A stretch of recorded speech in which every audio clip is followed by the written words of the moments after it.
Okay.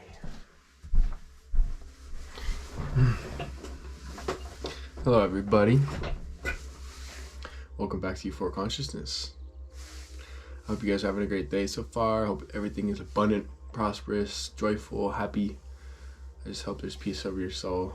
And so today, I want to talk about thoughts and how it dictates your reality in every aspect that you could imagine. So I have really been trying to dissect what thoughts are essentially, and at the end of the day, the only thing that really stands out is the fact that thoughts are energy. So understanding what energy is in the essence of life that we live is very important, because if you can understand that the energy that you are observing every day is the same energy as you, then you have the keys to the universe.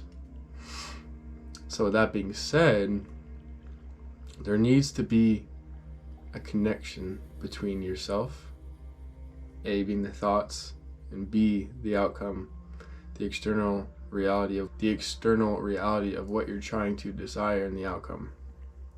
So having a connection, those two things, is very important to understand how your thoughts create your reality. So, for example, right, let's say if you're someone who's just like constantly negative, right? You're driving a crappy car every day, your car's breaking down, you're having bad interactions at work with your coworkers or just customers or whatever it might be, you're treated poorly, this, that, blah, blah, blah, your coffee spills, I don't know, anything negative, right? Believe it or not, this is all a byproduct of your thoughts. So let me explain. Now, most people aren't going to understand the connection between negativity, A being your life being in a negative state, connected to your thoughts, right? Most people are not going to understand how your thoughts really dictate your reality. So let me explain. Essentially, every time, I want you to think about it this way. Every time you're making a decision or taking an action, think about it like a ripple, okay? So you're having, let's just say you wake up in the morning. The first thing you do is you get up, you stub your toe, and then you get angry, right? That anger is sending out a massive ripple of energy to whatever, the universe, space, I don't know, God, whatever you want to call it, source. And that source is going to re-emit that energy back to you. So it's an exchange. So you're giving out negative, you're going to get back negativity.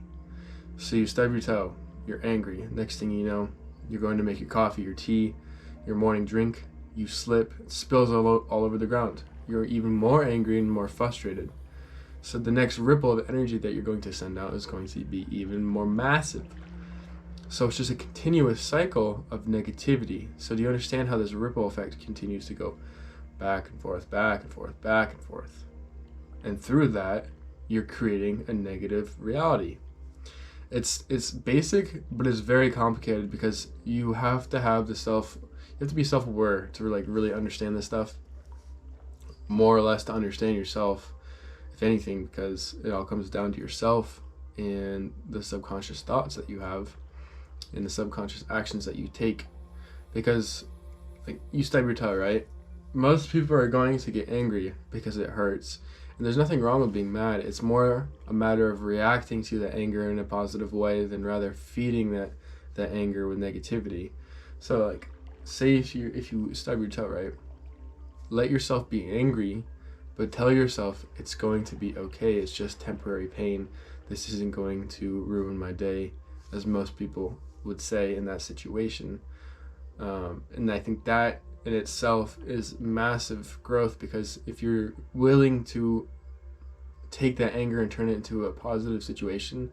And another thing you could do is just tell yourself, at least I have a toe to stub my toe. Some people don't even have feet.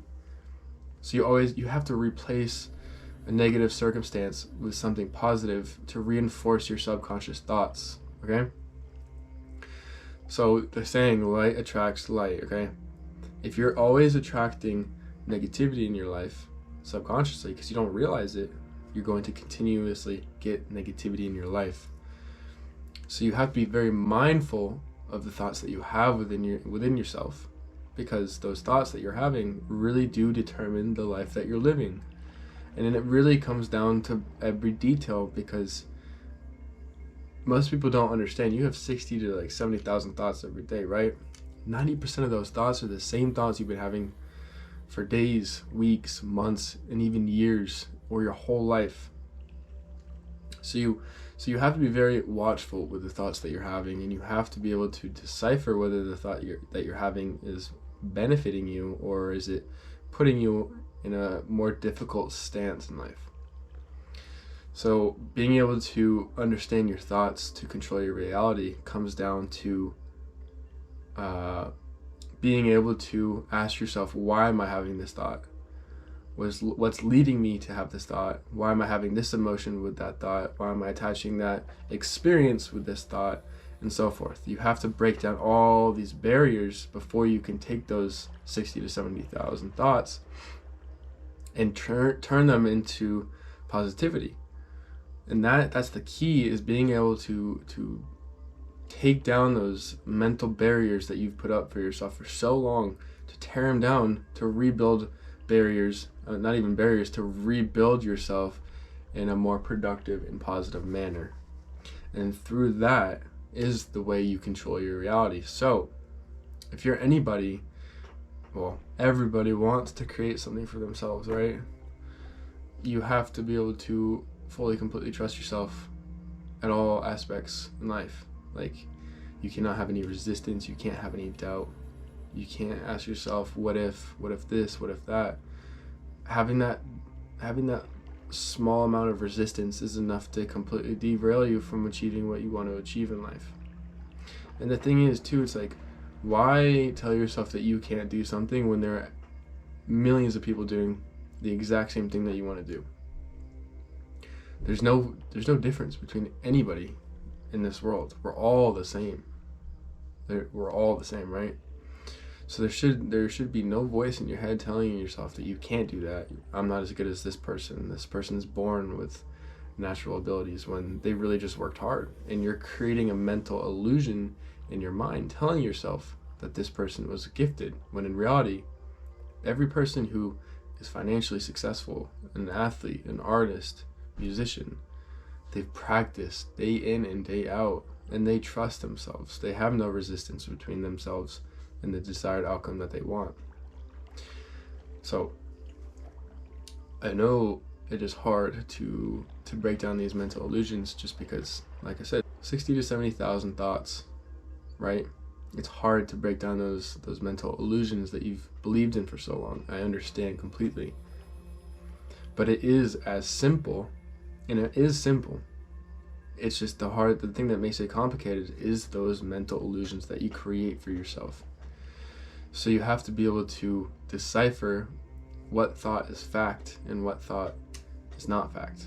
And you have to go with the factual thoughts that you have, and you just need to trust it, and you need to push out any negative thoughts that come your way, because they're going to come. They always are going to be there. But again, it's just a matter of being able to react to these thoughts in the appropriate manner that you need to react to. So this does take time. It takes an extensive amount of shadow work, as some people call it, or just introspective work. It takes extensive hours to get to this point. But one thing that I am always personally trying to do and express through this brand is being able to be your own teacher, to be your own yoga, to be your own yogi, or whatever you want to call it. Is we always have the answers within ourselves. We only go to resources to confirm what we already know. So having mentors is amazing, because it creates that safety feeling of knowing what I already knew, just replacing it with somebody who's already done it beforehand. It's the same thing with reading a book. You go to read a book not because you don't already know the information, it's just you need to confirm what your intuition is telling you. So you're going to read this book, you're going to get that confirmation, and then you think you know it because of that quote unquote confirmation that you got from this book, when in reality, you simply just have to trust yourself. Everything is mind to muscle work, so you have to practice trusting your intuition, and through that mindfulness, you're going to create these thoughts of positivity, thoughts of success, of well-being, whatever the case is. It's all just practice. So if this video helps you in any way, I hope it does. I really do. Give me a like, comment what you guys think. If you dislike this video, that's perfectly fine too. I love it. I love everything. I welcome all of it. Overall, just trust yourself, man. And be mindful. Above all, be mindful. Be aware of why you're having these thoughts, these emotions, and I promise you, you will begin to change very rapidly. Your life will turn around. If you're in the slums or rock bottom, wherever you are, your life will turn around just by understanding that your thoughts are just energy. Light attracts light. So be mindful and you will come out on top. Much love, guys.